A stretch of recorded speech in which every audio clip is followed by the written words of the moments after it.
Hi, I'm Will Harris. This summer we're going to be racing in the Ocean Race Europe.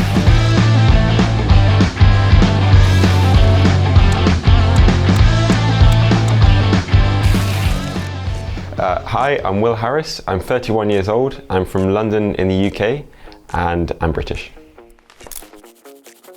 So it was initially my parents that really got me into the sport from a very young age. I grew up sailing on the reservoirs near London, sailing small dinghies and being part of the British sailing team, doing various events around Europe and around the world. And that's how I really got kind of the bug for the racing side. But it wasn't until I was older I kind of discovered the offshore sort of adventure side of it as well when I went to university.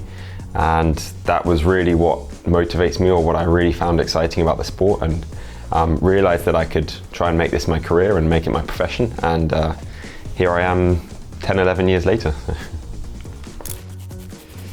I think one really strong moment for me, or one of the most impactful moments of my sailing, was during the last ocean race. Actually sailing back past the English Channel, about 50 miles from where I was first brought up sailing. We just completed a lap of the planet, and it really was a strong feeling, or a big moment, to realize that we could sail around the world in a boat that's only 60 foot and in what felt like just a blink of an eye, like such a short period of time. And it really made me realize that the planet is really not that big. There's a lot of people on it, and I think that sensation, or having sailed around the world, really hit home a lot stronger than anyone's ever sort of told me before. It was having that experience that was a very strong moment for me. I think the first challenge is getting the opportunities. You know, it's a really tough sport to get involved with. You have to work very, very hard to put yourself in front of sailors who can give you opportunities. It involves a lot of sacrifice, a lot of time away from home. And the first few years of my sailing career, I spent a lot of time just saying yes to every opportunity I could, and spending every weekend and every spare moment I could working on getting on better on boats, having as many experiences across as many different sort of offshore sailing fields as possible. And the other thing, I think, is the uncertainty of not knowing which is the right path to take. You know, which opportunity is going to give you the best thing. So I think in those early years, it's a real challenge. Once you have a bit more of a profile, you're a bit more established, then the opportunities become a bit easier to find, and you can find a bit of balance in your life as well. Yeah, I think following on from what I was saying before, the top piece of advice I would say is say yes to everything. The more time you can spend on the water, around boats, around the races, even if you're not getting an opportunity to actually sail on the boat, even just helping out on various boats, people are always looking for that extra pair of hands, and it can never hurt to ask as well.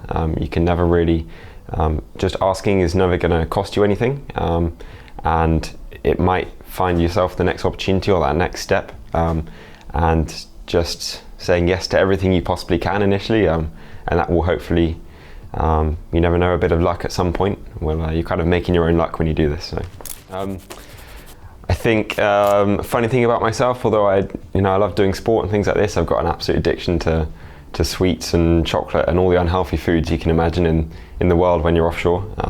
I guess it helps me get through it a bit, but I really have to try and limit myself. And yeah, when you're tired, your body naturally wants to just pig out, I suppose. So, and I definitely have no resistance against that. And yeah, it helps you to deal with it, helps you get through it. But at the end of the day, it doesn't make you feel any better. So.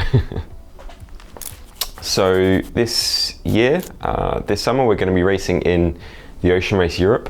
The second time I'll be taking part in this race, racing from Kiel to Montenegro in about 8 weeks. Yeah, so I've been with Team Malizia since almost the start. You know, I joined the team when there were only 4 or 5 people in it in 2019, and I was really lucky to have that first opportunity from Boris to go and sail double-handed with him in the Transatlantischen. And from there on, it's just kind of kept building up my relationship with the team. You know, it's as the team's grown, I've grown in myself. My life's totally changed in the 5-6 years that I've been part of the team. I've done an ocean race. I've sailed around the world for the first time, my first lap of the planet. and I've followed Boris in 2 Vendée Globes. But this year as well, we have a lot of new sailors. We've got a whole different addition to what we had previously. We're going to have 6 sailors in total for this Ocean Race Europe, and a few of them who I haven't sailed with so much yet, but I know their profiles very well, and I'm very excited to be racing alongside them in this edition of the race. So of course I know Boris very well. We've spent a lot of time on a boat together in the Ocean Race and in double-handed races. Cole, I got to do a little bit of sailing with last year. You know, we obviously followed her around the world in her Class 40 adventures, and we got to meet her in New York and do our first bit of IMOCA sailing together. And yeah, she's got a great nature. She brings a really fun, exciting personality and has a lot of positivity, and I think that's really important to have in the team. And I think she's very quick at learning as well. You know, seeing her those first few days on the IMOCA, she's learning stuff. She just absorbs everything, which is really good to see. And then Justine and Julien, I know Justine very well from the Figaro. We were kind of training partners in our first year in the Figaro, almost 8 years ago now. So, you know, it's great to see how she's progressed in her sailing career. You know, she's come a really long way and has done a Vendée Globe now. And I'm really excited to sail with her again and to actually be on the same team. I think she's a fantastic sailor. And her sort of very close sailing partner is Julien Villon. I think he's a fantastic router. He's a fantastic performance manager in different sailing teams, who we can really utilize this summer to help develop the team and the boat. And finally Lois, who's done many years in the Solitaire du Figaro, and I think it's really important to have a profile like this who knows these short technical coastlines and can bring that sort of technicality element from the Solitaire, while he's also developing his own IMOCA campaigns with other teams. I think it will be great to have this sort of motivated profile who's got a lot coming up ahead in the future. Ooh, secret weapon or strength.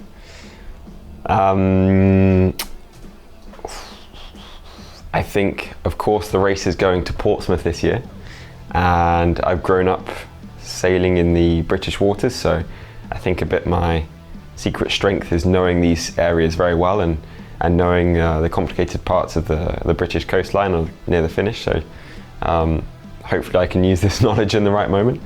And I think I've got a very good endurance. I think it's a long race. It's very short and intense, but I think the last few nights of every race is the most important bit, and I think I've got good sort of stamina to keep myself as strong as at the start as at the finish.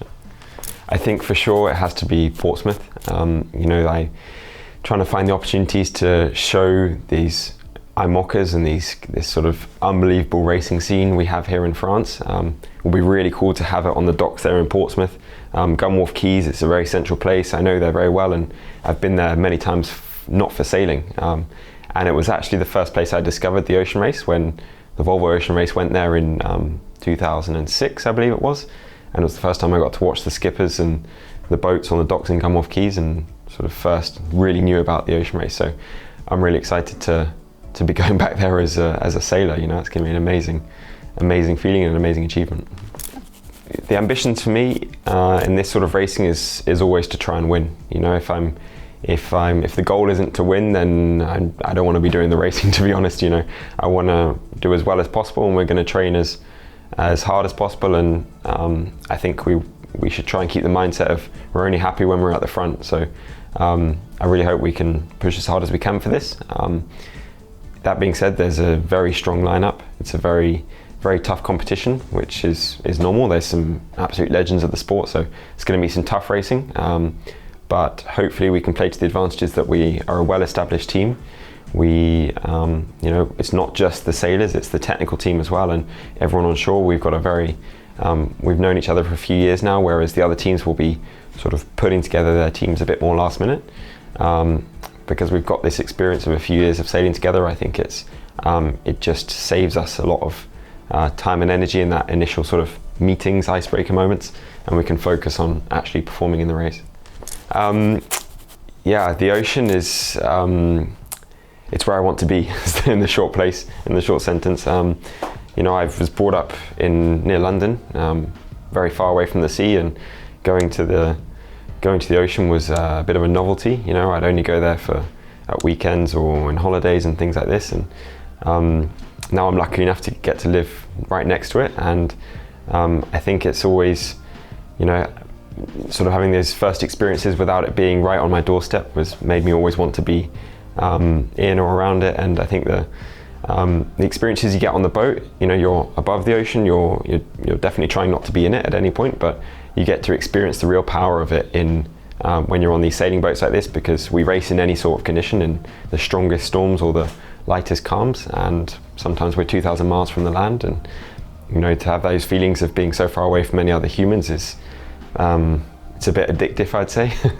The ocean's obviously very important to me, and what we do at Team Malizia is hopefully working towards trying to protect it and to try and educate people on the importance of it for how we live on land. You know, most people live on land, and we don't get to experience and see the impacts that we have on the ocean. So the goal of the team is to really show what's actually out there, you know, what it's like in the middle of the ocean, and why it's so important that we protect these areas, even if it seems totally irrelevant to us. It really is. It's you know, without our oceans we can't live how we do on land. And obviously we see lots when everyone goes to the coast and everyone sees the sea, and you see rubbish on the coastlines and stuff like this, but it's really what's happening on the overall mass of the ocean. That's the most important bit, and I think that's where our work at Team Elixia can really help. And alongside that, obviously we are collecting the scientific data, and wherever we sail, we're picking up data and we're collecting it. And I have a background in oceanography. I have a degree in oceanography from Southampton, and this was my first experiences of sort of science and data collection, and what can really be done with this data to better understand the ocean. So now the fact that I can contribute with my passion, contribute to this scientific data is it's really cool. It's an amazing feeling, and I love to follow and to be involved while we're racing as sort of an extra thing. And hopefully we can keep developing this in the future, and we already have 2 laps of the planet worth of data, and hopefully we'll get another one soon.